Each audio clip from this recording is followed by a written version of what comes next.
and welcome back to this special edition of The Big Picture. I'm Chris Connelly, and ever since his across-the-board triumph with Dances with Wolves, Kevin Costner has become Hollywood's leading man of choice, able to get virtually any movie made that he so desires. Now, since that film's success, he's taken on one of the most enduring heroes in the movies during the film Robin Hood, Prince of Thieves, and this Christmas appears as crusading District Attorney Jim Garrison in Oliver Stone's controversial look at the Kennedy assassination, JFK. For Costner, it is a chance to explore what Stone has called the nightmare at the heart of the American dream, a nightmare even he has a distinct memory of. The American public never bought it. Oswald, lone gunman, bad guy shoots good guy. Why was Kennedy killed? Why was not a movie made for 28 years? I ask you these questions, I don't know the answers. Kennedy's murder was probably one of the most terrible moments in the history of our country. It was an impossible trial. To run a trial, as Jim says, in the light of day, questioning the espionage activities of the United States government. His files were stolen, his offices were bugged. Nothing is going to keep me from going ahead with my investigation of John Kennedy's murder. Garrison, in a sense, stands in for all the research community, the credible research community, and the work that they did in uncovering the contradictions of the Warren Commission and reconstructing our hypothesis as to what happened at Dealey Plaza that day. What's wrong, Lou? Boss, the president's been shot. Do you actually remember where you were when Kennedy was assassinated? I think everybody does. Well, I think everybody does, but it's going to make me kind of a little bit weird here. I have a real division opinion where I was at. My mom says to this day I was in 3rd grade at this, like, I was going to school in this little one-room schoolhouse up in the mountains. And my first recollection, though, and I'm very specific about it, was in the 4th grade. And the thing that hit me not more than the idea that the president was killed, because you basically saw teachers with their heads down and, you know, weren't able to do things for a while. But it was, I think 2 days later, I was sitting in dinner with my father, a real middle-class background, you know, with the TV trays, watching TV and eating, and Jack Ruby, a la our script, just steps out of the crowd and into history and kills Lee Harvey Oswald right on screen.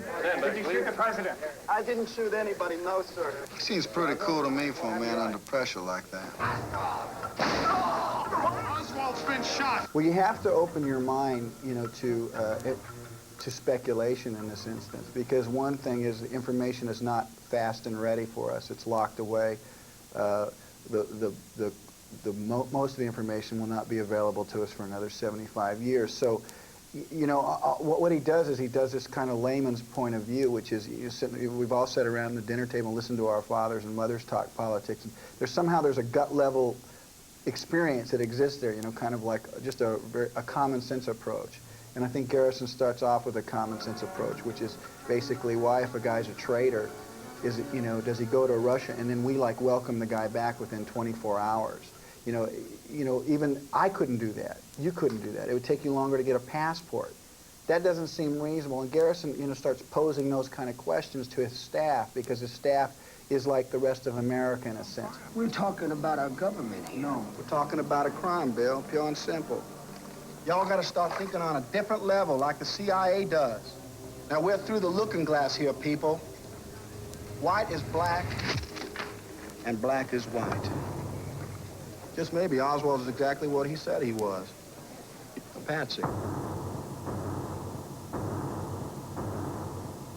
What was it like for you being up there on the 6th floor of the Texas Book Depository looking out during that scene? Well, Oliver took no, you know, he took every he's searching for a word. He's searching for a word. Look at him. Go get a Coke. He won't find it for a while. Go get something in the fridge. He won't figure out. Come back later. We'll let you know. Look, he's not even there yet. Fix me a sandwich too, because he's still stumbling. You know, Oliver went to great length. He's getting it. Come on back. Hurry up.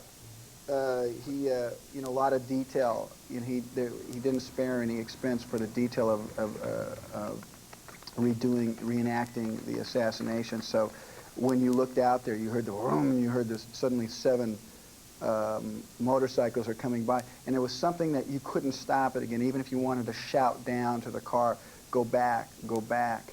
It was going to go forward. You know, history was going to happen, whether, you know, anything.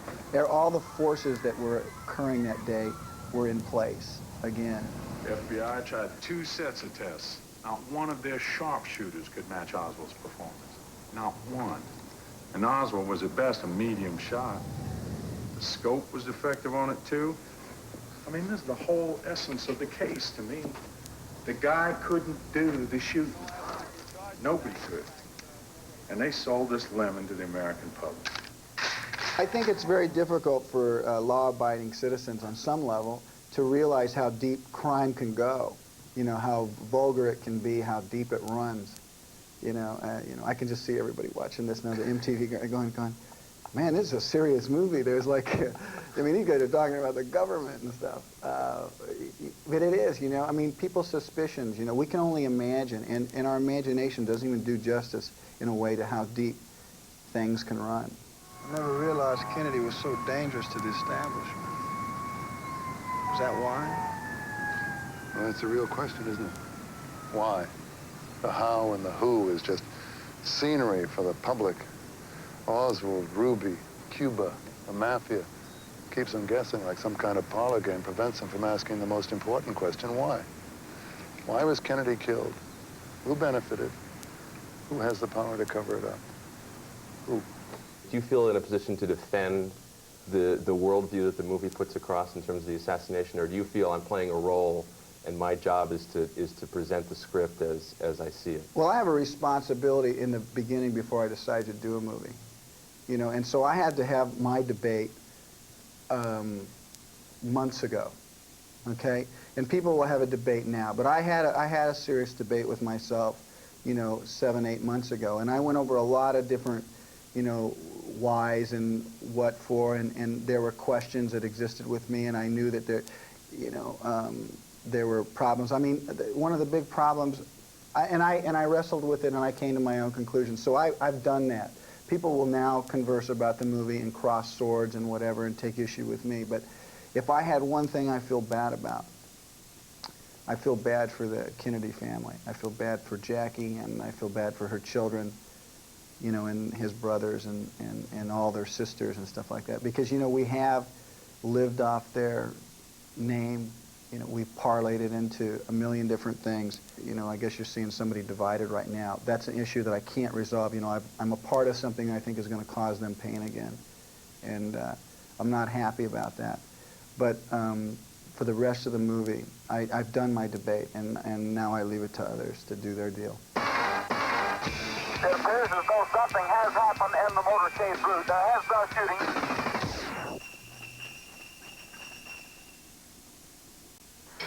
MTV Buzz Clip. Let's get it back. Let's get it back together. See what the buzz is about on MTV.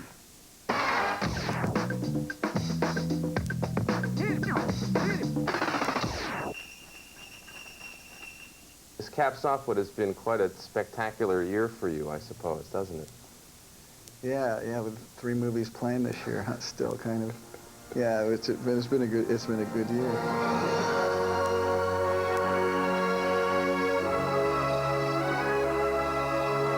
You still get a thrill thinking about all the accolades that Dances with Wolves got, even a few months removed. Yeah, I think probably better appreciation of the months removed, because that night was just a lot of tension. You know, you're smiling, but it's kind of like this plastic smile. You just can't. You don't know whether to smile or whether to apologize. You know, for like having so much attention reaped on you. A little nervous? You got it written in advance in case, or what? I wrote a few things down in case. That could be really foolish, but you know, when you get up there and you don't want to forget. It makes for a long night. I always think of the best. I think it's either best supporting actress or best supporting actor starts the whole thing. Right, yeah. And you go, and the winner is, and you go, not you. You go. I'm John Dunbar. John Dunbar. Dunbar. Bear. No, not Dunbar. Dunbar. Dunbar. You took yourself off the market, I guess, for like a year and a half when you made Dances with Wolves as an actor, and I'm sure there was a lot of anxiety at the time going, how can I turn all this stuff down? Yeah. Well, you know, you think so. I mean, I I think that's the people outside of you think that. You know, I did dance because I wanted to. I just didn't realize it was going to take a year and a half. You know, I had to like wake up. You know, I had a huge education in front of me. The reality is, it is like 2 movies, though.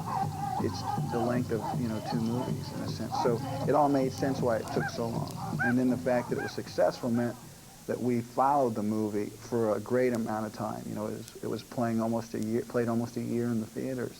And we own the movie, so that means we track it now all over the world. So I know these movies make money. So, you know, I mean, if they ought to subpoena me to Coming to America, I'll tell them how these movies make money. Sheriff found out I could lose all that I have. It's true. Oh, you do it for your king. No. I'll do it for you. You made Robin Hood in part because you wanted to work with your friend, the director, Kevin Costner. Yeah, yeah. And that friendship went through some rocky periods, I would think, because Kevin didn't get to see the film to its final version. Right. Does that friendship remain? Are there any hard feelings or mixed feelings on your part? I think it remains, but it needs time, because these movies are so personal. Everything that goes into making a movie is really personal, and it's you know, so much has been made about it being me and Kevin. You know, there's like 15 other personalities, but the focus seems to come down between me and Kevin, and I know that we'll sort that out, because my feelings about him, you know, remain the same, you know, from the very first time we worked. Kill him! Come on, sword! Come on, hurry up! He's on! Thank you! Aziz! It's time to redeem that vow! People think this has not been a great year for movies on the whole. Do you think that's true? And what do you think is wrong with movies? What can be fixed? Well, I don't know. You know, there were some great movies. I was really pleased with Robin Hood, and I'm really pleased with JFK. So I was a part of 2 movies this year, and I'm not gonna put my movies down. I liked them. You know, I don't know what other people are thinking about or what they're doing, but everybody wants these movies to end on an up note, and you can't make Romeo and Juliet end on an up note. It just doesn't end that way. But what makes that a successful story always is that it's true, and that it could only end that way. It's almost like JFK, which is people are afraid of the truth. The truth is the most important value we have. The government's gonna jump all over your head, Jimbo. People got to know. I say let justice be done though the heavens fall. Contrary to popular opinion, as people, we work well with the truth. I'm in my early 40s, so I'll have shuffled off this mortal coil by then, but I'm already telling my 8-year-old son to keep himself physically fit, so that one glorious September morning in the year 2038, he can walk into the National Archives and find out what the CIA and the FBI knew. My relationship is entirely with the people who go to the show on Friday night. You know, that open up the paper and go, God, nothing looks good. Nothing looks good. And then if they can look down and they can see your name, and they go, you know, he usually is up to something. You know, that's my relationship, because I'm usually up to something where the movies are concerned. There is no difference between you and me. The good thing about that is that when I do my job, the difference might be how we each do our job. You might not feel great about your job, and so you do an average thing. I feel really great about what I do, so I'm very intense about my work. You know, maybe that's the difference, but that's the only difference. Everything else you'll find that we're in the same tub. Well, we'll see you in the tub. Okay, man. Thanks a lot. How's that? Make her happy. Great. We like him to be happy. Great. Terrific. I'll watch this. What video will you play before this? Good luck with all future events, releases, film and otherwise. Thanks a lot, Chris. Good luck making it happen. Thanks for coming forward. Meet MTV. Coming right up. Patrick Swayze on City of Joy. Or Joyous the City. Or what is it? City of Joy. City of Joy. City o' Joy. As they're marketing it in Ireland.